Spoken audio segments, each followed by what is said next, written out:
每個月一出糧，啲錢好似識飛咁，交租樓卡數、交學費養家，月尾又打回原形。你返工10年8載，甚至搏命 OT 進修，但財富數字就係冇起色。點解隔離嗰個同事資質背景唔特別好，但就越嚟越有錢？命水唔好生錯，年代兩樣都唔係。真正原因係從來冇人教過你。致富其實有一套科學方法，講個真人真事。2004年，澳洲電視製作人朗達拜因人生跌到谷底，公司就嚟執笠，老豆突然過身，佢差啲撐唔住。個女靜靜雞遞咗本致富嘅科學俾佢，呢本係華勒斯華特斯1910年寫嘅書，超過100年歷史。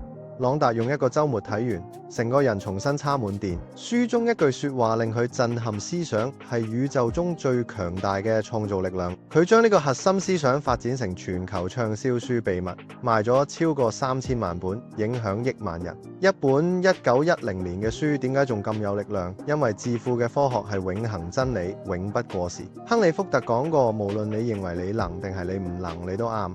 你嘅思想就係財富嘅起點。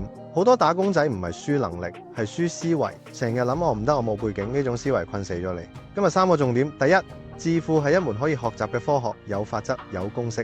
第二，呢套方法由1910年至今已幫無數人脫貧致富，歷史證明有效。第三，嚟緊18集 Barry 會帶你逐章解鎖致富密碼，每集2分鐘一個核心觀念。記住，投資由提升認知開始，財富由保持良好情緒出發。密切留意我嘅18集致富嘅科學系列，全面提升財富思維。立即追蹤，開啟通知，唔好錯過呢次改變你財富人生嘅機會。下集見。